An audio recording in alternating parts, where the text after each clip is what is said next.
Bismillahirrahmanirrahim. Assalamualaikum warahmatullahi wabarakatuh. Alhamdulillahilladzi ahyana ba'dama amatana wa ilaihin nusyur.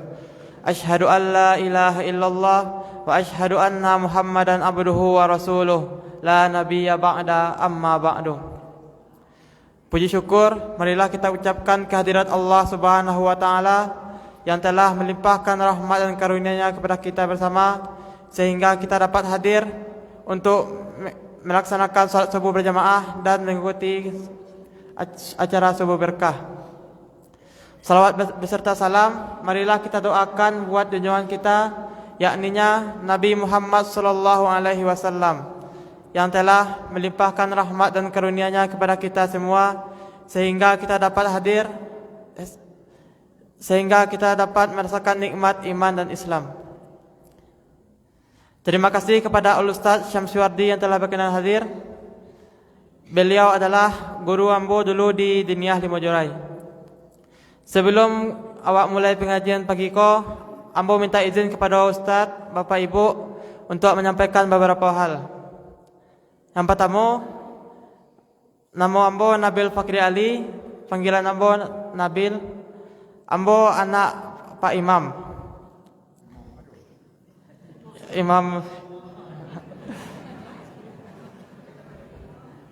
Yang kedua, 2 minggu lewat lah diumumkan hasil untuk tes kuliah ke Mesir. Dan alhamdulillah ambo dinyatakan lulus untuk berkuliah ke Mesir. Itu yang ketiga, ambo meminta doa kepada Bapak Ibu, kepada Ustaz agar semua urusan ambo dipermudah oleh Allah. Dan ambo juga memohon dana kepada Bapak Ibu sebab untuk kuliah ke Mesir ko terlalu banyak dana Bapak Ibu. Dan untuk kini ambo masih belum ada dana lain untuk itu. Jadi ambo sangat mengharapkan bantuan dari Bapak Ibu dan ambo minta tolong juga kepada Bapak Ibu menyampaikan kepada anak Bapak Ibu yang dirantau atau ada kenalan Bapak Ibu, kalau ada yang taniai untuk membantu bisa menghubungi ambo atau ayah ambo. Mungkin sekian yang dapat ambo sampaikan. Marilah kita mulai pengajian malam ini pagi ini dengan mengucapkan basmalah. Bismillahirrahmanirrahim. Kepada Al-Ustaz waktu dan tempat dipersilahkan.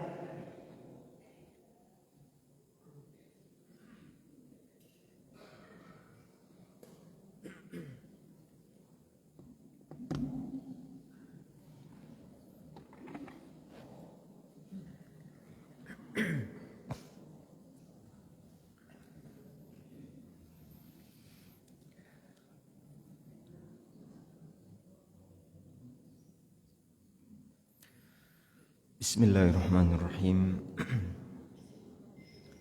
Assalamualaikum warahmatullahi wabarakatuh.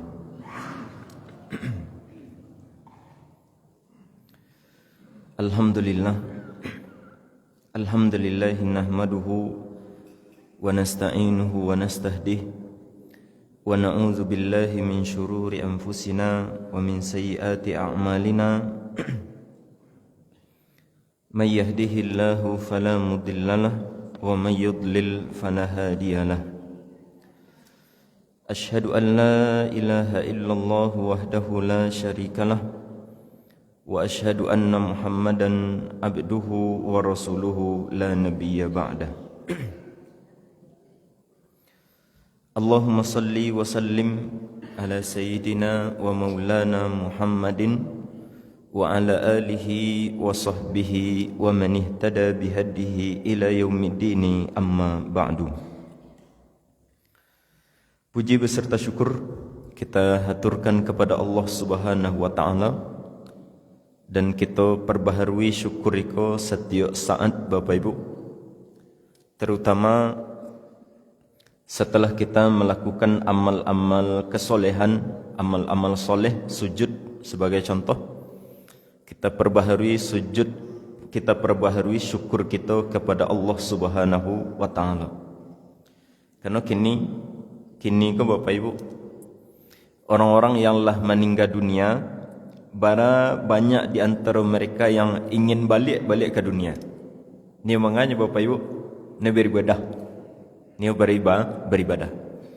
Dan alhamdulillah awak masih di dunia dan bisa melakukan amal-amal soleh ini, maka ini adalah bagian dari nikmat-nikmat terbesar yang diberikan oleh Allah Subhanahu wa taala. Semoga dengan senantiasa kita bersyukur, Allah juga senantiasa mencurahkan kepada kita rahmat dan karunia-Nya, sehingga nanti pada akhirnya awak meninggal dalam keadaan husnul khatimah. Amin ya rabbal alamin.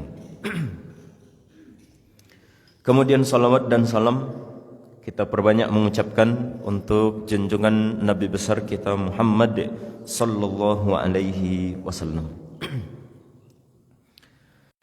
Sebelum memulai kajian Bapak Ibu, kalau tadi calon Ustadz Nabil ya memperkenalkan Ambo sebagai gurunya. Karena memang dulu Ambo mengajar di Diniyah Limujurai lebih kurang selama 3 tahun ya. Nah, ya, salah satu di antara yang Ambo ajar itu adalah calon Ustadz Nabil. Amin ya rabbal alamin. Alhamdulillah beliau lulus tes ke Mesir, dan kalau untuk tes ke Mesir beda zaman dulu jo kini. Kalau dulu itu gampang. Bahkan tak tes bisa aja ke Mesir. Nah, tapi kalau zaman kini itu sudah ada seleksinya dan agak ketat sedikit, sehingga yang lulus itu memang biasanya mereka-mereka yang punya prestasi.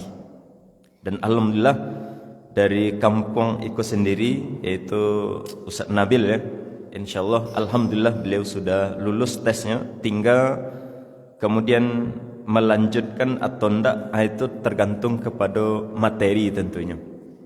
Tergantung kepada materinya. Maka kita dalam hal itu Bapak Ibu, barangkali itu adalah peluang amal yang amal yang sangat besar, maka jangan awak sia-siakan. Kata Nabi dalam sebuah hadis Bapak Ibu, man jahaza jaisan, siapa yang membekali orang-orang yang ingin berperang di jalan Allah Subhanahu wa taala, membekali saja Bapak Ibu, tidak ikutnya berperang no. Tapi kemudian dia akan mendapatkan pahala berperang di jalan Allah Subhanahu wa taala. Itu hadisnya model itu. Jadi awak menyediakan, kalau ada orang nyopai parang ke Palestina misalkan, awak agih nyongkos ketek seberapa tergantung kemampuan awak masing-masing. Awak agihnya, awak niatkan itu supaya nyo bisa lancar dalam rangka berperang di jalan Allah. Maka yang akan terjadi Bapak Ibu, akan dijadikan oleh Allah SWT, walaupun setelah itu awak duduk saja di rumah, maka awak dapat pahala jihad. Karena awak ikut andil sehingga orang tadi bisa berjihad di jalan Allah Subhanahu wa taala. Nah, begitu dalam rangka ada anak-anak awak, keponakan awak yang ingin menuntut ilmu jauh-jauh ke negeri seberang, negeri Nabi Musa alaihi salam. Pasal kebetulan misalkan ada yang kurang mampu. Kalau tidak mampu kan tidak ada kesempatan awak untuk menolong. Nah, ketika mereka ada di antara mereka yang kurang mampu, maka kemudian ini adalah kesempatan yang sangat-sangat besar dan barangkali tidak jarang terulang balik. Kesempatan itu adalah awak ikut serta, ikut andil dalam keberangkatan mereka, ikut andil awak dalam memudahkan urusan mereka dalam menuntut ilmu. Maka nanti yang akan terjadi Bapak, yang akan terjadi adalah ketika awak ikut serta, Allah SWT akan jadikan awak seolah-olah awak ikut kuliah ke Mesir. Lain nama Bapak Ibu ikut kuliah ke Mesir? Kalau ikut secara langsung tentunya tidak. Universitas pun tentu tidak bisa menerima Bapak Ibu kalau kuliah ke Mesir. Tapi Bapak Ibu bisa kuliah ke Mesir. Baca caranya Bapak Ibu, mudahkan, bantu, ikut serta awak, ikut andil awak dalam orang-orang yang nio kuliah ke Mesir, anak-anak awak yang nio kuliah ke Mesir ikut andil awak. Bara kemampuan awak bantu mereka. Nah, tergantung kemampuan awak. Yang taluk dengan jumlah yang nominal yang sedikit, ya dengan sedikit. Yang mampu dengan nominal yang cukup besar, dengan nominal yang cukup besar. Maka sekali lagi Bapak Ibu, awak seolah-olah sedang pergi kuliah, sedang belajar menuntut ilmu. Setiap ilmu yang didapatkan oleh anak tadi itu mengalir pahalanya ke awak. Setiap ilmu yang mereka dapatkan nanti mengalir pahalanya ke awak. Dan bahkan nanti anak aku kalau seandainya menjadi ustaz lah nanti, menjadi guru misalkan di pondok-pondok, menjadi dosen di kampus-kampus, kemudian menjadi ustaz berceramah kakin kamari Bapak, setiap ilmu yang mereka sampaikan maka awak dapat pahalanya. Kira-kira kalau ndak ikut serta awak rugi atau ndak Bapak Ibu? Ya rugi. Jadi sebenarnya ndak harus sampai ke rantau awak saya mempersamu kan selesai. Ndak harus lo karantau segala macamnya. Kalau memang awak itu semangat dalam beramal soleh. Jadi kadang-kadang awak memang butuh amal-amal yang modiko. Kalau awak saja yang beramal, barangkali bisa juga rajin beramal, banyak beramal, tapi kabara taluknya dawak. Solat yang kita kerjakan bara rakaat taluk dawak dalam sehari. Sedekah yang kita sedekahkan bara sedekah yang kataluk awak sedekahkan dalam sehari. Tapi ada nanti amal-amal yang ketika lakukan sekali saja, setelah itu mengalir saja pahalanya. Dan itu namanya amalan cerdas dalam beramal. Amalan cerdas dalam beramal. Sekali beramal, pahalanya itu banyak. Dan itu salah satunya itu adalah dengan membiayai, dengan membantu, dengan ikut serta dalam memudahkan mereka-mereka yang pergi ke luar negeri dalam rangka menuntut ilmu. Terutama itu adalah ilmu-ilmu agama. Nah, barangkali itu sebagai mukaddimahnya seketik. Bapak Ibu yang dimuliakan Allah Subhanahu wa taala, kaji kita pada subuh hari ini karena waktu sudah berjalan juga Bapak Ibu. Sekali-sekali ambo ingin membahas tentang fikih lah, Bu. Karena memang sebenarnya konsentrasi ambo dulu ketika kuliah itu adalah fikih sebenarnya. Yang kita bahas temanya pada subuh hari ini adalah tentang macam-macam sujud yang ada dalam Islam. Macam-macam sujud yang ada dalam Islam. Nah, di dalam syariat Islam yang saya tahu ambo dan sejauh yang ambo tahu Bapak Ibu bahwa sujud itu hanya ampe saja, Bu. Sujud itu hanya ada 4 macam saja. Sujud yang 4 itu Bapak Ibu. Yang pertama namanya sujud ketika solat. Sujud solat wajib atau solat sunnah ya. Kemudian yang kedua namanya sujud sahwi. Yang ketiga namanya sujud tilawah. Dan yang keempat namanya sujud syukur. Sekali lagi Bapak Ibu, sujud itu ada berapa Bapak Ibu? Ada 4. Sujud solat, sujud sahwi, sujud tilawah, sujud syukur. Kini aku tanya, orang kadang awak calik, orang setelah solat, selesainya solat, zikir, baca doa, sebelum keluar dari masjidnya sujud seketik dulu. Ada enggak yang pelakunya di sekitar Bapak Ibu? Lah ya, yang mau ramai.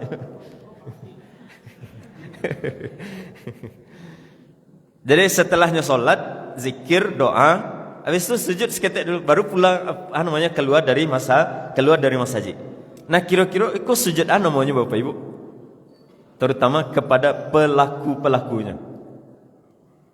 Sujud namanya Bapak Ibu? Sujud pamit dari masjid. Nah, iya, itulah orang yang melakukan tidak lo ngaku. Nah, jadi kalau ini dikatakan sebagai sujud karena ingin keluar dari masjid, berarti namanya sujud pamit masjid. Nah, ada tidak dalam Islam namanya sujud pamit dari masjid? Jawabannya tidak ada. Jawabannya tidak ada. Jadi kalau tidak ada ajarannya dari Islam mode itu, maka tidak boleh awak melakukan. Karena sujud ini adalah bagian dari amal-amal yang amal itu adalah amalan-amalan ritual. Amalan ritual. Dalam amalan ritual ke Bapak, tidak boleh kecuali kalau ada dalil. Ada contohnya dari Nabi SAW. Nabi menyuruh, Nabi mempraktekkan, atau Nabi pernah mengikrarkan sahabat yang melakukan, baru kemudian boleh melakukan. Tapi kalau tidak ada Nabi SAW dalam syariat Islam, maka tidak boleh kita mengerjakan. Itu yang pertama. Jadi itu sujud yang kelima barangkali yang dilakukan oleh sebahagian orang Islam, tapi sebenarnya bukan bagian dari ajaran Islam. Itu tidak boleh dikerjakan. Nah, atau yang kedua, misalkan Bapak Ibu ada anak sujud ke orang tua, kira-kira boleh atau tidak Bapak Ibu? Boleh ya? Boleh. Ibu yang lain? Boleh. Boleh atau tidak ke Bapak Ibu? Yang apa-apa? Tidak boleh.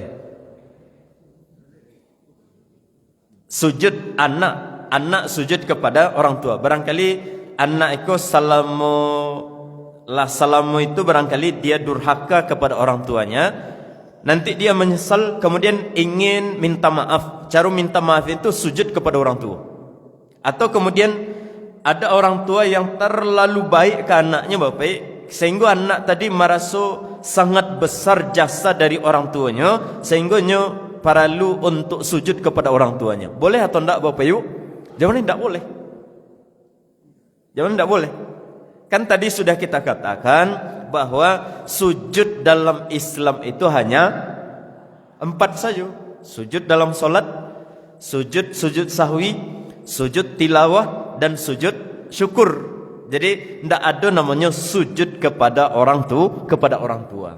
Pernah ada sahabat datang kepada Nabi Bapak Ibu.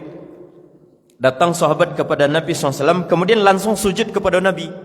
Karena Nabi adalah orang yang diutus oleh Allah SWT, yang jasa dari Nabi tadi bahkan melebihi jasa dari orang tua.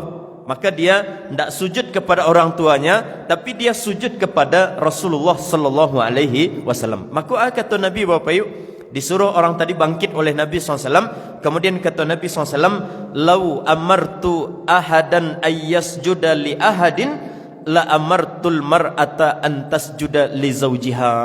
Kata Nabi SAW, kalau sekiranya sujud boleh kepada orang lain, maka yang akan nambah suruh sujud itu adalah seorang istri sujud kepada suami. Pelajaran di antara pelajaran yang kita ambil Bapak Ibu, bahwa sujud itu tidak boleh kepada sesama makhluk.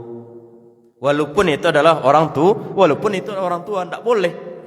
Jadi kalau sujud itu memang kalau kita lihat dari 4 sujud yang ada itu Bapak, semuanya itu sujudnya itu adalah kepada Allah Subhanahu wa taala. Tidak ada sujud kepada makhluk. Tidak boleh. Ustaz, kalau yang boleh ke orang tua itu berarti Bapak, yang boleh itu adalah mencium kaki, silahkan, tidak masalah. Kalau mencium kaki silahkan, tidak masalah. Tapi sujud awak kepada orang tua, maka sekali lagi tidak ada ajarannya dalam Islam bahwa seorang anak itu diperbolehkan atau dianjurkan untuk melakukan sujud kepada orang tua. Jadi kalau mencium kaki silahkan, mencium tangan silahkan, mencium lantai sampai tagaknya orang tua tadi silahkan, tidak masalah, silahkan. Tapi kalau itu adalah sujud, maka sekali lagi tidak ada istilahnya itu sujud kepada sesama makhluk. Itu tidak ada ceritanya. Jadi sekali lagi ini ingin kita tegaskan Bapak Ibu, bahwa sujud itu hanya 4 saja dalam Islam. Sujud dalam solat, sujud sahwi, sujud tilawah, dan sujud syukur. Itu saja. Tidak ada sujud yang lain yang ada dalam agama Islam yang dianjurkan kita untuk mengerjakannya. Dulu Bapak Ibu yang dimuliakan Allah SWT, sebelum datangnya agama Islam yang dibawa oleh Rasulullah sallallahu alaihi wasallam, itu masih diperbolehkan makhluk sujud kepada makhluk yang lain dalam rangka menghormati. Sebagai contoh misalkan sujudnya iblis, sujudnya para malaikat, kepada Nabi Adam alaihissalam. Bahkan Allah sendiri yang memerintah. Atau contoh yang lain, misalkan sujudnya saudara-saudara Nabi Yusuf alaihissalam kepada Yusuf alaihissalam ketika mereka sadar telah melakukan kezoliman kepada Nabi Yusuf alaihissalam. Mereka sujud kepada Nabi Adam. Itu masih diperbolehkan. Tapi sekali lagi, semenjak datangnya ajaran Islam yang dibawa oleh Nabi Muhammad sallallahu alaihi wasallam, maka semua sujud yang ditujukan kepada makhluk maka kemudian diharamkan. Jadi tidak ada istilahnya itu sujud kepada makhluk. Tidak ada ceritanya dalam Islam. Kalau niat menghormati, silahkan hormati dengan cara minimal itu cara menghormati orang, Bapak Ibu. Senyum, salam, sapa. 3S minimal ya. Senyum, salam, sapa. Atau awak lebih ingin menghormati lebih daripada itu, misalkan caranya Bapak, silahkan membungkuan badan. Yang membungkuan badan tadi tidak sampai ke gerakan yang namanya itu rukuk. Itu paling maksimal dalam menghormati orang lain. Sekali lagi, menghormati orang lain dengan fisik itu Bapak, boleh. Ada orang lain datang, awak berdiri dalam menghormatinya, silahkan. Ada orang lain datang, kemudian awak agak membungkuk seketik, jawabannya boleh atau tidak Bapak? Jawabannya boleh, asal jangan sampai kepada batasan minimal dari rukuk. Boleh hamba bertanya seketik lagi Bapak Ibu, batasan minimal dari rukuk itu Bapak Ibu? Modelnya seseorang sudah dikatakan rukuk dalam solat. Itu maksimal. Yang paling afdol itu adalah ketika seseorang rukuk itu dibungkuan badannya sehingga nanti datar kepala dengan punggung. Itu maksimal, yang paling afdol. Tapi kalau batasan minimalnya Bapak Ibu, kapan seseorang itu dikatakan rukuk dan rukuknya itu sudah sah, dikatakan dia sebagai orang yang rukuk. Nah, batasannya itu adalah, semoga bisa dibayangkan ya, tidak perlu mencontohkan barangkali, yang mana ketika seseorang membungkuan badan, kalau diletakkan telapak tangan di lutut sampai ke lutut, itu namanya rukuk tuh. Perlu dicontohkan seketik. Tidak masalah ya. Jadi yang dinamakan rukuk itu adalah seseorang membungkuan badan yang kalau nanti telapak tangan sampai ke lutut, berarti itu namanya la rukuk. Contoh, mereka la rukuk namanya. La rukuk namanya. Itu batasan minimal. Itu namanya sudah rukuk. Kenapa sudah dinamakan rukuk? Karena telapak tangan sudah sampai di lutut. Diletakkan atau tidak diletakkan, itu namanya lah dinamakan rukuk. Nah, kaitannya dengan pembahasan kita tadi Bapak Ibu, seseorang itu batasan boleh membungkukan badan itu untuk menghormati orang lain, jangan sampai ke yang dinamakan rukuk tadi. Jadi jangan terlalu menaku model tadi. Jadi silakan awak membungkukan badan untuk menghormati orang lain, silakan. Itu bagus, bagian dari tradisi yang bagus yang bisa kita amalkan. Tapi dengan catatan jangan sampai awak sampai ke yang namanya rukuk seperti orang mengerjakan rukuk. Karena sekali lagi, rukuk dan sujud itu hanya dipersembahkan untuk Allah Subhanahu wa taala, tidak boleh dilakukan kepada siapapun. Itu yang pertama yang ingin kita tegaskan. Nah, Bapak Ibu yang dimuliakan Allah Subhanahu wa taala, kita mulai dari yang pertama Bapak Ibu, yang paling gampang ya, yaitu sujud dalam salat. Sujud yang pertama, sujud dalam salat. Bahwa hukumnya sujud dalam salat ke Bapak Ibu rukun. Hukumnya itu adalah rukun di antara rukun salat. Kalau tertinggal sujud awak dalam salat, maka salatnya tidak sah. Jangankan kedua-duanya tinggal, satu saja sujud yang kita kerjakan dalam solat tinggal, maka solat kita menjadi solat yang tidak sah. Tapi kalau seandainya awak dalam solat, misalkan awak lupa sujud yang kita lupa itu satu, misalkan awak sujud sekali, kemudian yang harusnya duduk di antara dua sujud, awak langsung saja tagak misalkan, langsung tagak atau langsung tahiyat akhir misalkan, berarti tinggal satu kali sujud. Yang kita lakukan Bapak Ibu, Sujud sahwi saja langsung. Capek mana sujud sahwi. Sujud sahwi nanti terakhir. Awak tinggal sujudnya. Yang tinggal itu adalah rukun dari rukun dari solat. Maka yang perlu kita perhatikan itu adalah kalau kita masih dalam keadaan solat, takanannya itu masih dalam keadaan solat, ya tinggal awak jampui balik sujud tadi. Contoh misalkan, ambo tadi sujud satu kali, kemudian yang harusnya duduk, ambo langsung tagak saja. Kinilah tagak baru takana, baru tadi sekali sujudnya. Yang ambo lakukan Bapak, langsung kemudian sujud, Allahu Akbar sujud. Sujud, kemudian tagak balik, baru kemudian melanjutkan solat. Itu namanya kalau takana masih dalam keadaan kita mengerjakan solat. Jadi dikaja balik. Kalau yang tinggal itu misalkan rakaat yang tadi misalkan awak solat sampai rakaat, pas di rakaat yang kampe awak baru takana di rakaat yang kedua tadi tinggal sujudnya. Berarti sempurnakan sujud awak, kemudian kerjakan amal-amal yang wajib dikerjakan setelah sujud, yaitu misalkan tahiyat akhirnya, baru kemudian kita baru kemudian salam. Itu kalau ingatnya itu adalah ketika solat. Nah kalau awak takanannya lah salam, awak baru takana alun sujud tadi misalkan, atau sujudnya baru satu kali. Yang itu kerjakan Bapak Ibu. Lah salam kau, Assalamualaikum warahmatullahi, Assalamualaikum warahmatullahi. Baru takana kalau sujudnya itu baru satu kali. Yang kita lakukan Bapak Ibu, ulang salat boleh. Kayaknya memang perlu diulang-ulang masalah salat kau ya. Nah masalah apa? Jadi kalau ingatnya itu setelah solat dan jarak antara ingat dengan selesainya wak dari salam tadi alun panjang waktunya Bapak, maka langsung saya sujud.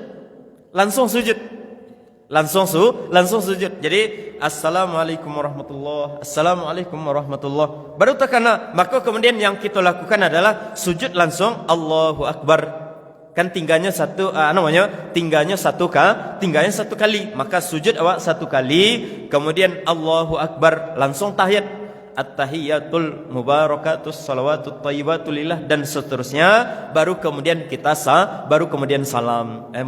Baru kemudian kita mengerjakan sujud sahwi. Kalau ingatnya itu adalah setelah solat. Tapi kalau ingatnya itu ketika solat, maka langsung awak sujud, kemudian lanjutkan kegiatan solat yang belum kita sempurnakan. Itu kalau ingatnya ketika solat. Kalau ingatnya setelah solat, maka kita calik jarak antara ingat dengan solat yang kita kerjakan itulah lama atau masih baru. Kalau masih sebentar, maka kemudian langsung kita kerjakan sujud tadi, kemudian langsung tahiyat akhir, kemudian langsung salam. Nah, kalau ingatnya itu sudah lama Bapak, lah berzikir lah, kemudian lah berdoa lah, baru kemudian awak sadar, baru kemudian tersadar. Maka yang kita lakukan dalam kondisi yang seperti ini wajib mengulang solat dari awal. Jadi tidak bisa dengan sujud sahwi langsung. Bahkan tidak bisa Bapak, karena yang tinggal itu adalah sujud, dan sujud ini adalah bagian rukun dari rukun solat.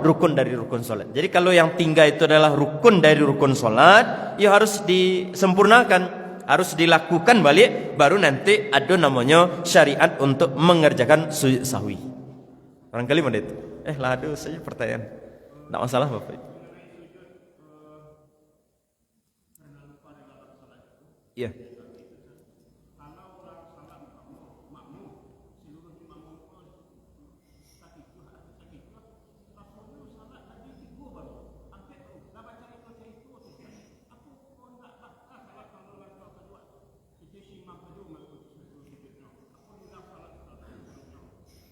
Lah baca cerita-cerita Pak.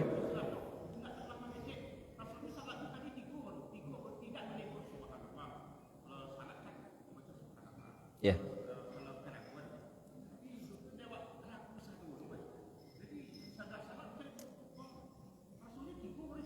Ya. Apakah harus diulang balik atau cukup dengan melanjutkan rakaatnya, mengganti rakaat yang tertinggal? Maka jawabannya itu Bapak Ibu, kalau misalkan solat bersama imam, raso-rasonya 3. Awak raso-rasonya 3. Kecek kawan, ia 3 je baru. Kalau lah banyak yang mengatakan 3, berarti memang 3 baru tu. Kalau lah banyak orang yang mengatakan 3 ya, anda awak saja orang yang mengatakan 3 rakaat, yang orang lain sadonya merasa 3 je. Cuman ketika solat tadi, tidak ada yang mengucapkan subhanallah. Bahas solusinya Bapak, awak lah mengecek-ngecek lo satu dan yang lain. 3 nak tadi, 3 nak tadi. Kan lo mengecek-ngecek, rasanya iya 3, rasanya iya 3, kecek orang tadi. Maka yang kita lakukan dalam kondisi yang seperti ini, kalau memanglah sepakat rasanya 3, walaupun kita itu sudah ada pembicaraan 3 rakaat, pembicaraan di luar solat sebenarnya, tapi itu dimaafkan. Jadi caranya Bapak, caranya itu adalah langsung awak menambahkan 1 rakaat. Nanti sebelum salam kita sebelum salam kita kerjakan sujud sahwi. Itu saja caranya. Jadi langsung tagak sadonya, Allahu Akbar, langsung baca Al-Fatihah, ruku', i'tidal, sujud, duduk, sujud, kemudian duduk, kemudian tahiyat akhir, kemudian baca sampai akhir dari tahiyat, kemudian langsung sujud Bapak Ibu, sahwi 2 kali. Allahu Akbar, Allahu Akbar, baca subhana rabbil a'la dan seterusnya, Allahu Akbar, kemudian Allahu Akbar, langsung kemudian langsung salam. Jadi yang awak mau tahu sesama tadi, tahu kalau otak yang dibicarakan itu adalah tentang kekurangan dari solat tadi, ya tak masalah. Tapi kalau lah sampai ceritanya ke yang lain yang tak ada kaitannya dengan solat yang tadi dikerajukan, maka wajib solatnya diulang dari awal. Kalau otaknya itulah sampai ke yang lain. Tapi kalau otaknya itu baru sampai tadi rasanya 3, kecek kawan yang sebelahnya, iya rasanya 3. Tapi kalau tidak ada yang subhanallah, kecek yang lain sadonya 3 rakaat, kecek imam amu ragu je tadi, rasanya memang 3. Berarti kalau pembicaraan itu hanya fokus pada yang kaitannya dengan solat tadi, maka tidak perlu kita mengulang solat dari awal. Lanjut saja, langsung tagak sadonya, kemudian Allahu Akbar, tambahkan 1 rakaat. Sebelum salam kita mengerjakan sujud, namanya sujud sahwi. Itu barangkali. Ya. Iya, langsung ada. Silakan. Ya.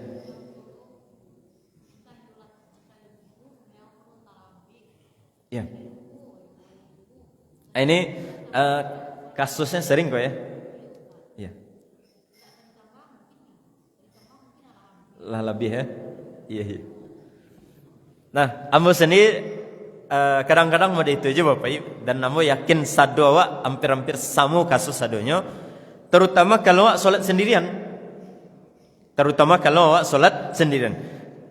Yang sering terjadi itu Bapak Ibu, ketika awak bingung dengan jumlah rakaat awak, bingung awak dengan jumlah rakaat solat awak, dalam solat yang kita kerjakan, 3 atau lah sampai. Kalau awak solatnya sebagai makmum berjamaah, tidak masalah, ragu tadi tidak masalah. Awak ikuti saja imam. Awak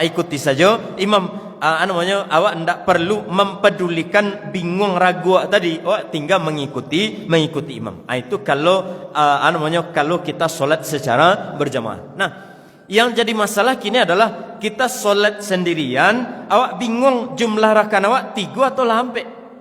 Maka yang kita lakukan Bapak, yang kalau seandainya lah terjadi kebingungan dalam jumlah rakaat yang kita lakukan, maka yang pertama sekali yang wajib kita lakukan itu adalah ambil bilangan yang tidak diragukan. 3 sampai, mai awak ragukan Bapak yuk. Yang awak ragukan itu sebenarnya yang ragu. Yang ragu 3-nya sampai kok. Ya ampeknya lah. Kalau 3 kan awak lah yakin 3. Yang awak ragu itu kan 3 atau ampe. Awak lah yakinnya 3, cuman awak ragu Allah ampe atau alun.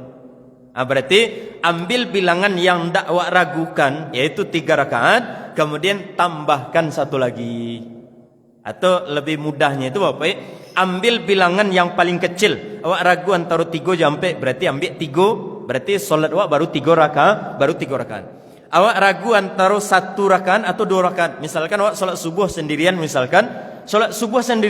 bingungnya awak, lah 2 rakaat atau serakaatnya. Ketika sujud ketika sujud niat tagak atau langsung tahiyat 2 atau cie. Maka yang kita ambil itu adalah bilangan yang paling kecil, yaitu 1 rakaat. Berarti otomatis kalau kita mengambil bilangan yang paling kecil, berarti rakaat solat kurang cik lagi. Maka kemudian kita tinggal tambahkan 1 rakaat. Nanti sebelum salam kita mengerjakan sujud sahwi. Nah, itu caranya. Jadi kalau bingung awak dalam solat, bingung awak dalam jumlah rakaat solat, maka kita ambil bilangan yang paling kecil. Ustaz, ambo rasanya agak barek-barek saketek ke ampe. Jadi bingung antara 3 jampe, misalkan antara 3 jampe. Cuman agak rasanya agak barek ke ampe, bukan 50% bingungnya, tapi agak barek rasanya lah ke ampe rakaat. Nah, apa yang kita lakukan Bapak Ibu? Kalau yang tadi bingung 50% bingung, benar-benar bingung awak 3 atau ampe, maka ambil bilangan yang paling kecil.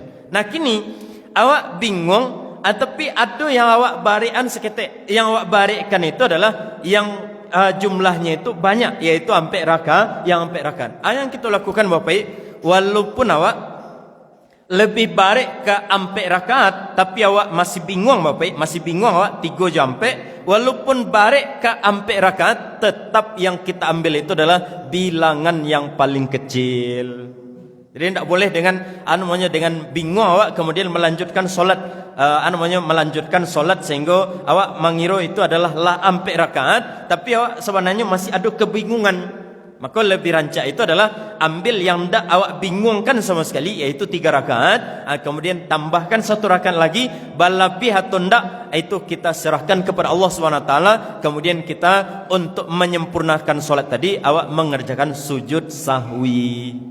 Berarti itu namanya sujud sahwi. Itu yang berikutnya. Ada yang lain pertanyaan? Silakan. Ya.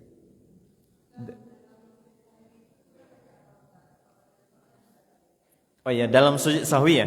Kalau Bapak Ibu Assalamualaikum sujud sahwi, yang dibaca Bapak Ibu? Sujud sahwi. Subhanallazi la yanamu wa la yashu. Sama ibu-ibu yang lain pada itu juga. Nah, hadis tentang bacaan subhanallazi la yanamu wa la yashu, hadis ini dinilai oleh para ulama ahli hadis sebagai hadis yang sangat-sangat lemah. Sehingga kalau calik Bapak Ibu, yang disampaikan oleh ulama-ulama fikih bahwa yang dibaca dalam sujud sahwi ia sama bacaannya dengan sujud yang kita kerajukan dalam solat. Jadi bacaannya subhana rabbil a'la atau subhana rabbil a'la wa bihamdih dan seterusnya. Jadi tidak dibaca subhanallazi la yanamu wa la yashu, karena dalil tentang bacaan ini itu adalah dalil yang sangat-sangat lemah. Nah, tapi kalau ada yang membaca misalkan, Ustaz, ambo lebih lah biasa membaca itu, ambo tetap ni membaca itu, ya tidak masalah, silahkan. Cuman yang paling afdal itu adalah kembali ke bacaan sujud yang seperti awal, bahwa ketika seseorang sujud yang dibaca itu adalah subhana rabbil a'la, subhana rabbil a'la, subhana rabbil a'la, atau pakai wa bihamdih, silahkan. Karena hadis subhanallazi la yanamu wa la yashu itu adalah hadis yang sangat-sangat lemah, sehingga kalau calik dalam kitab-kitab fikih itu Bapak, tidak para ulama itu tidak menganjurkan untuk membaca doa ini. Tapi mereka mengatakan kalau ada yang baca ya tidak masalah. Cuman bukan bacaan yang afdol ketika mengerjakan sujud sahwi. Dari semua sujud itu Bapak, kan ada 4 sujud tadi. Yang berbeda bacaan itu cuma sujud tilawah saja. Yang berbeda bacaan itu hanya dalam sujud tilawah saja. Dalam sujud tilawah baru kemudian awak membaca sajadah wajhiya lillazi khalaqahu wa syaqqa sam'ahu wa basarahu bihaulihi wa quwwatihi fatabarakallahu ahsanul khaliqin. Hafal Bapak Ibu? Insyaallah ya. Nah, kalau ndak hafal baca runyo Ustaz, agak panjang bacaannya. Ambo hafal ndak aja hafal-hafal, baca runyo cukup dibaca dengan subhana rabbiyal a'la. Tak masalah, silahkan. Jadi jangan sampai namanya walaupun itu adalah sunnah ketika dikerjakan dalam sujud, jangan sampai diam saja dalam sujud. Amun tak hafal mau diam saja. Tak bagus. Maka yang kita baca itu adalah pada dasarnya semua sujud itu bacanya adalah subhana rabbiyal a'la wa bihamdih atau subhana rabbiyal a'la. Nanti dalam sujud tilawah ada bacaan tambahan. Silakan dibaca bagi yang hafal. Sajada wajhiya lillazi khalaqahu wasyaqqa sam'ahu wa basarahu bihaulihi wa quwwatihi fatabarakallahu ahsanul khaliqin. Bagi yang tidak hafal, baca subhana rabbiyal a'la ulang-ulang sampai nanti imam tadi selesai membaca mengerjakan sujud tadi. Lebih kurang pada itu. Ya, silakan.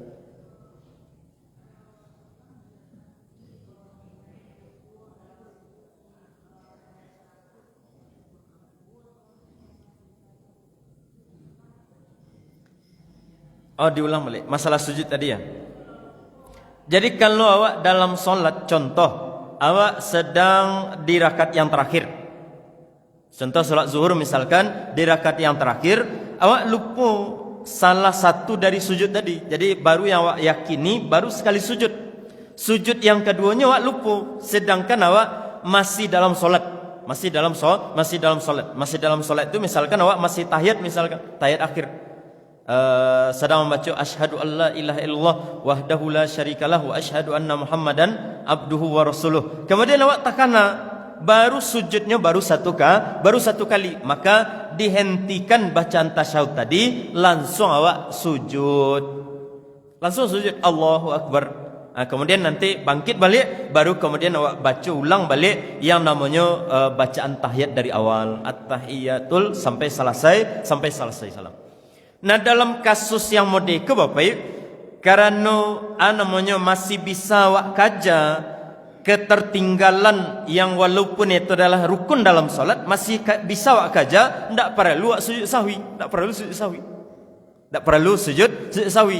Tapi nanti kalau sekiranya awak takanannya itu adalah setelah solat lah salam, awak baru takana alun sujud tadi, maka kemudian yang kita lakukan adalah langsung sujud, kemudian takbir Allahu akbar, kemudian baca tahiyat, kemudian langsung mengerjakan sujud sahwi. Itu caranya. Dan jadi tidak dimulai dari rakaat yang pertama atau tidak dimulai dari hitungan rakaat, cukup awak mengulangi itu dari rukun yang kita tinggalkan, yaitu sujud yang tadi yang tertinggal. Sujud yang mana tertinggal? Sujud yang kedua, maka sujudnya satu kali, sujud satu kali, kemudian bangkit baca tahiyat, kemudian kerjakan sahwi 2 kali, kemudian baru salam. Lebih kurang ada itu. Ya, silakan. Dari Siko dulu. Sebentar.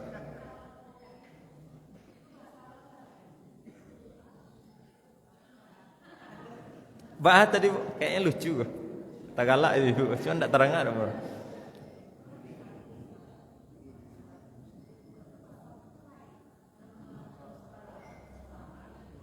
Tidak terang serius. Mau lah agak bau mulu kini masalahnya. Baru terang.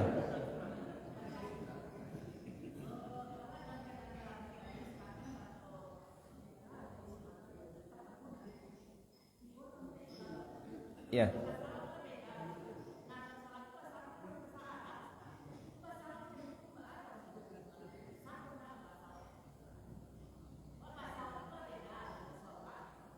Yang bahasa awaknya.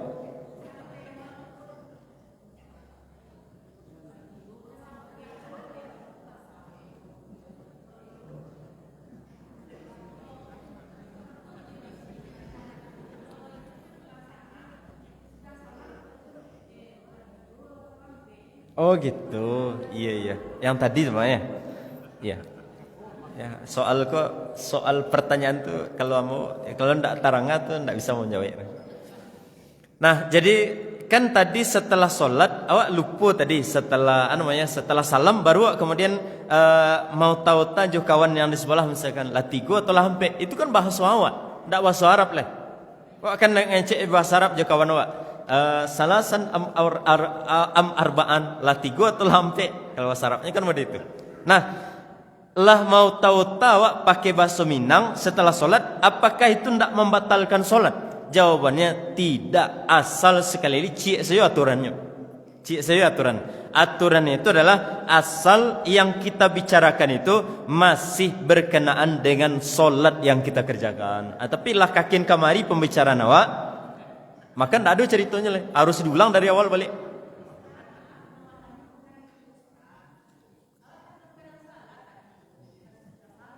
Oh gitu.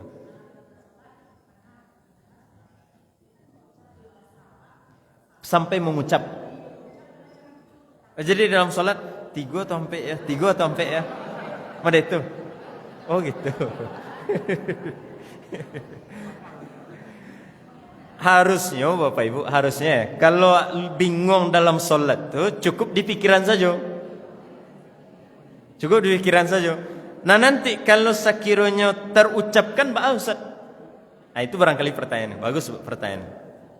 Nah jadi modeko, kalau orang berbicara dalam solat yang pembicaraan itu banyak pembicaranya, disengaja atau tidak disengaja batal solatnya. Banyaknya mengeceknya 3 atau sampai, berarti lah batal solatnya. Ulang dari awal balik. Tapi kalau pembicaraan dalam solatnya itu seketeknya Bapak 3 sampai. Nah, kemudian langsung sadar tidak boleh ngecek dalam solat, baru 3 atau sampai. Seketek itu namanya seketek. Kalau tidak disengaja tidak batal solat. Tapi kalau disengaja 3 atau sampai. Disengaja mengecek tadi, maka berarti batal solatnya. Jadi kaedahnya model itu dalam berbicara dalam solat. Kalau awak berbicara dalam solat dan pembicaraan kita itu banyak, disengaja atau tidak disengaja batal solat awak. Itu kalau banyak. Nah, kalau awak seketek mengecek dalam solat, dicalik disengaja atau enggak. Kalau disengaja batal solatnya, kalau enggak disengaja dimaafkan. Nah, ibu tadi misalkan sampai 3 kali atau 5 kali atau 10 kali.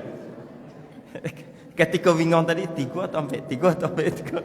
Kalau lah banyak berarti batal solatnya, ulang dari awal balik. Tapi kalau seketek saja misalkan 3 atau sampai.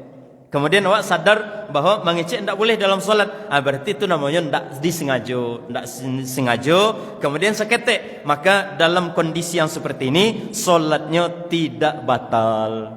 Tinggal ditambahkan 1 rakaat, ambil bilangan yang paling kecil, tambahkan 1 rakaat yang lain, kemudian nanti sebelum salam kita sujud sahwi. Sujud sahwi dek gara 2 hal di situ. Yang pertama dek gara-gara bingung dalam solat, dan yang kedua dek gara-gara mengecek ndak sengaja dalam solat. Itu sebenarnya ada je sujud sahwi itu. Jadi sujud sahwi itu kalau dalam kondisi yang tadi ya, itu sebenarnya 2 kasus, tapi sujud sahwi cukup 2 kali saja, ndak sampai kali. Tapi alasan dia sujud sahwi itu ada dua. Yang pertama bingung dalam jumlah rakaat solat, dan yang kedua sujud sahwinya itu adalah karena inyo mengecek ndak sengaja dalam solat. Itu nanti juga dianjurkan untuk mengerjakan sujud sahwi. Lanjut. Banyak dari ya. Yep.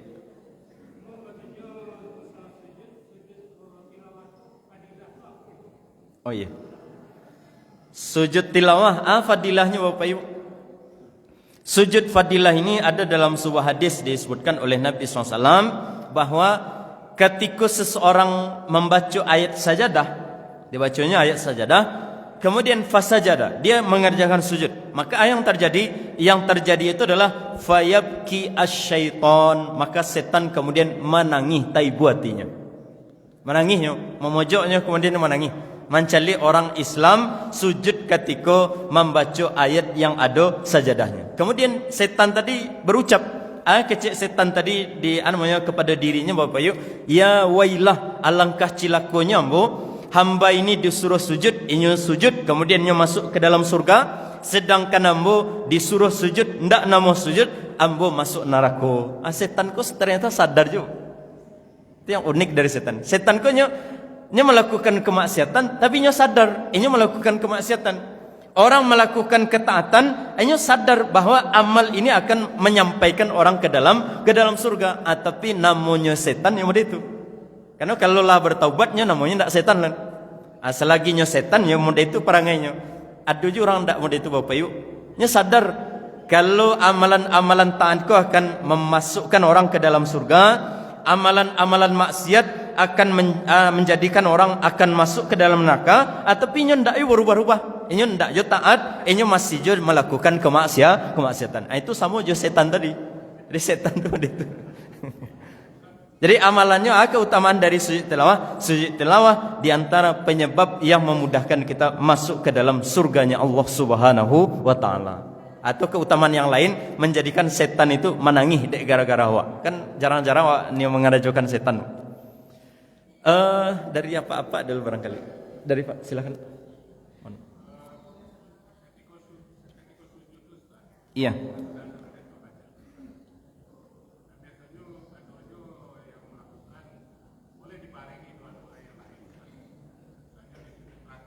Iya.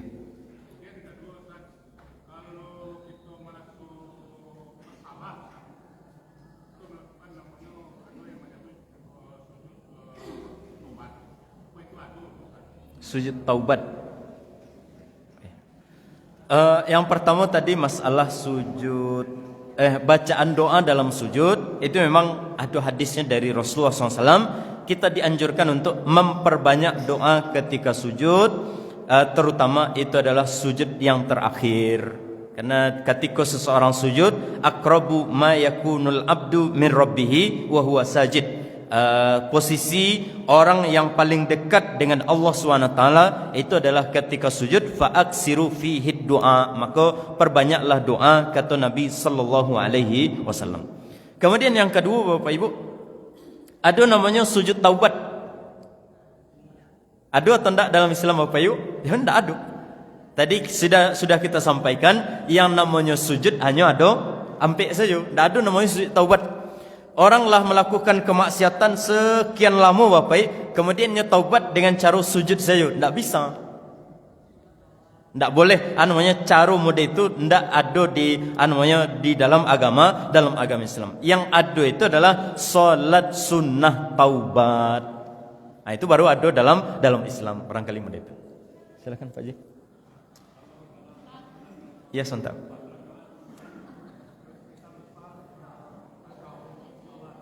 Oh ya, lupa tasyahud. Ya, ini kasus lupa tasyahud awal. Lupa tasyahud awal. Takanannya belum Pak Ji? Oh ya. Kita lupa tasyahud awal, posisi awak kini lah tagak. Lah tagak awak baru takana alun tasyahud awal. Yang kita lakukan Bapak Yuk. Turun balik atau lanjut sajalah? Turun balik. Jawabannya haram turun balik. Tak boleh turun balik. Awak lah tagak kok. Lah tagak baru takana alun tasyahud awal, maka diharamkan turun balik. Ba aku balik-balik kaji Ustaz. Tadi katanya balik-balik. Kini tak boleh balik-balik. Nah, perlu kita bedakan Bapak Ibu. Kalau yang tertinggal itu adalah sunnah-sunnah solat, awak lah sampai ke gerakan yang berikutnya, maka tidak diperbolehkan lagi balik. Kalau yang tinggal itu adalah, kalau yang terlupa itu adalah sunnah solat. Jadi awak lanjut saja. Awak lanjut saja. Awak lah tagak misalkan, lanjut saja. Awak takana alun tasyahud awal, maka kita lanjut solatnya. Nanti tinggal digantikan dengan sujud sawi. Kalau yang tinggal itu adalah sunnah abad dalam solat. Itu hukumnya pada itu. Nah, tapi kalau yang tinggal itu adalah rukun-rukun solat, yang tinggal itu sujud, yang tinggal itu ruku', yang tinggal itu adalah baca Al-Fatihah, yang tinggal itu adalah duduk di antara dua sujud. kalau yang tinggal itu adalah rukun-rukun solat, maka wajib awak balik-balik untuk mengerjakannya.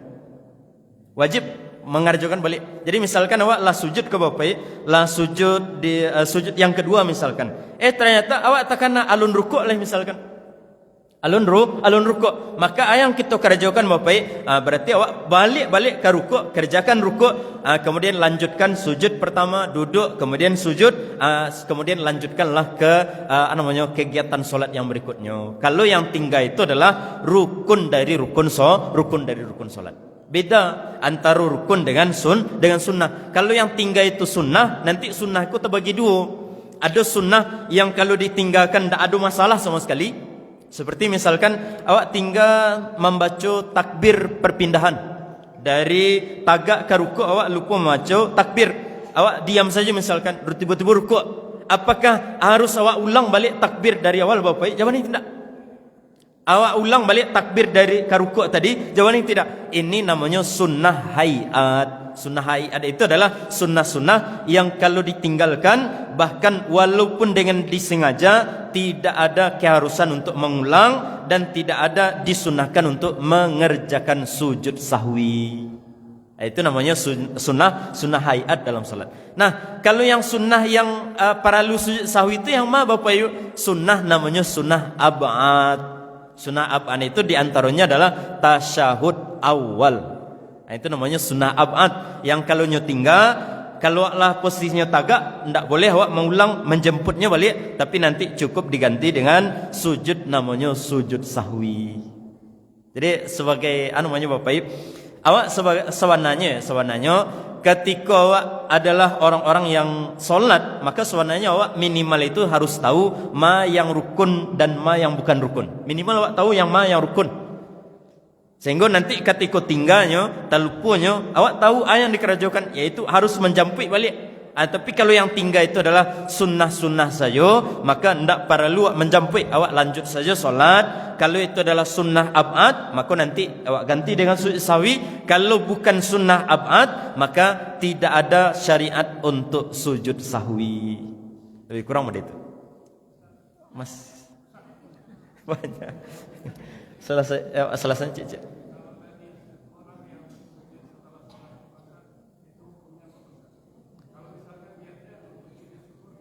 Nah, ini belum kita bahas sebenarnya Bapak. Belum kita bahas sebenarnya. Bagusnya insyaallah syukur bahas di pertemuan berikutnya, insyaallah. Supaya lebih ini ya. Jadi itu apakah termasuk syukur orang yang sujud setelah solat sebelum keluar dari masjid? Apakah itu termasuk syukur? Insyaallah kita bahas di pertemuan berikutnya. Yang lain Pak? Selesai apa dulu?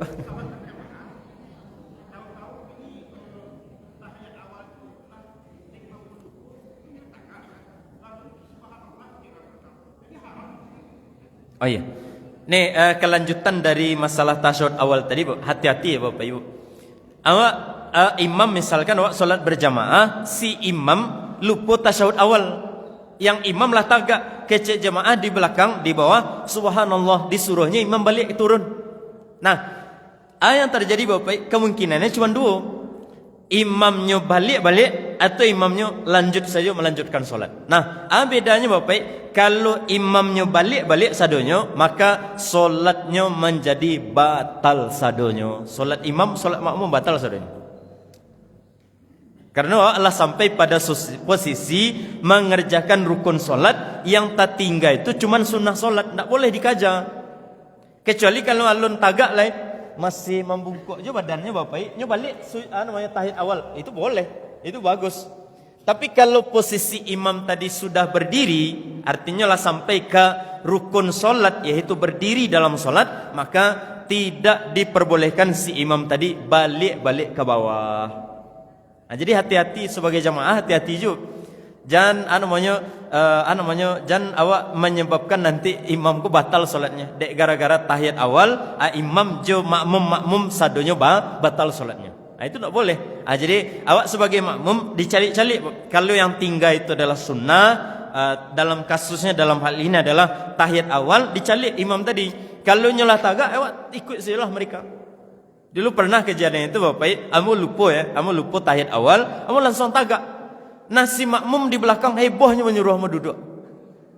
Namanya basorak sadonyo. Karena 1-2 orang mereka mengucapkan subhanallah, ampun ndak je duduk sehingga sadonyo subhanallah le. Subhanallah, subhanallah. Ya ampun bingung je. Ampun nio duduk batal solat sadonyo. Ampun melanjutkan mereka heboh, maka ampun memilih untuk sahnya solat. Ampun lanjut saja. Terserah mereka lah. Ni ikut ndak terserah mereka. Karena awak lah di posisi yang tidak memungkinkan awak untuk balik ke belakang. Itu kasusnya harus mode itu lebih kurang. Jadi caranya Bapak, kalau awak sebagai makmum, kalau yang tertinggal itu sunnah, awak ikut sajalah imam. Tapi kalau yang tinggal itu adalah rukun, di pertemuan berikutlah ya Allah bahas. Agak panjang lah seketik. Kalau yang tinggal itu rukun, misalkan imam tinggal rukunnya atau balabih rukunnya nanti yang kita lakukan sebagai makmum. Insyaallah di pertemuan berikutnya barangkali. Ada yang lain dari mana? Oh iya, dari Ibu.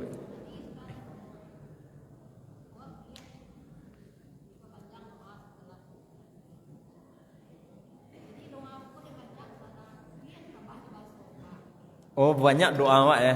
Iya. Ndak boleh awak berdoa dengan bahasa Indonesia. Kalaupun berdoa dengan bahasa Indonesia, cukup dalam hati saja, silahkan. Itu barangkali jawabannya. Silahkan Ibu yang jilbab hitam. Terakhir barangkali Bapak Ibu, karena waktu sudah habis. Ya silakan.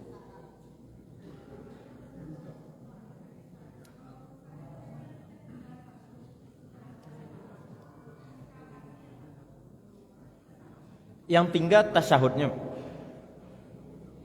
Yang tinggal Bu, rakaat ya.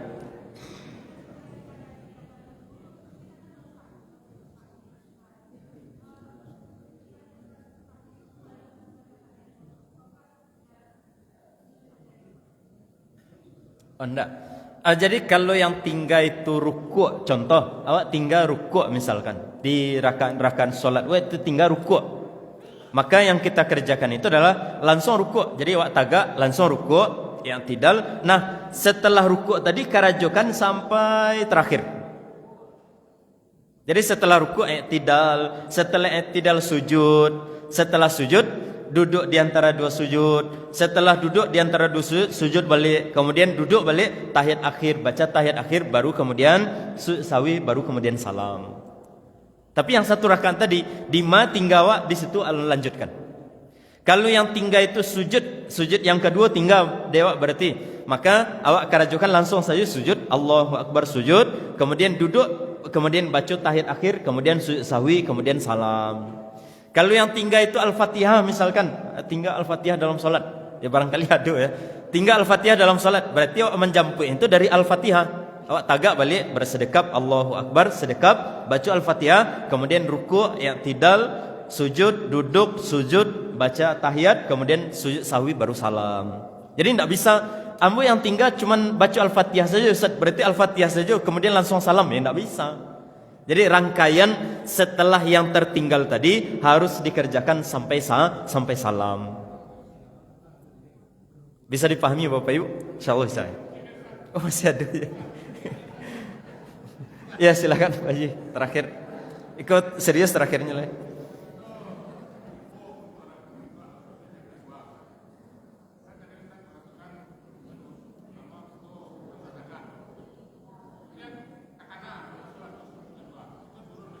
Iya.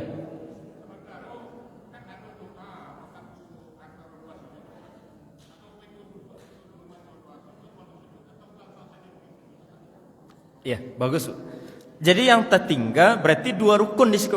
Duduk di antara dua sujud dan juga sujud. Berarti yang wajib kita kerjakan itu adalah duduk di antara dua sujud, kemudian sujud, kemudian baru tagak balik. Tidak langsung sujud. Kalau yang tinggal itu mulai dari duduknya, duduk di antara dua sujud. Jadi dimulai dari duduk, kemudian sujud, kemudian baru tagak balik. Lebih kurang seperti itu. Jadi yang rukun itu kalau tinggal harus dikaja balik, kemudian selesaikan urutan itu sesuai dengan urutan awak dalam solat. Lebih kurang seperti itu. Itu barangkali yang bisa saya sampaikan Bapak. Semoga bermanfaat. Insyaallah di pertemuan berikutnya barangkali kita sambung balik kaji ko ya. Insyaallah. Kemudian mohon maaf banyak salah dan khilaf. Wassallallahu ala nabiyina Muhammadin wa ala alihi wa sahbihi ajma'in. Wassalamualaikum warahmatullahi wabarakatuh.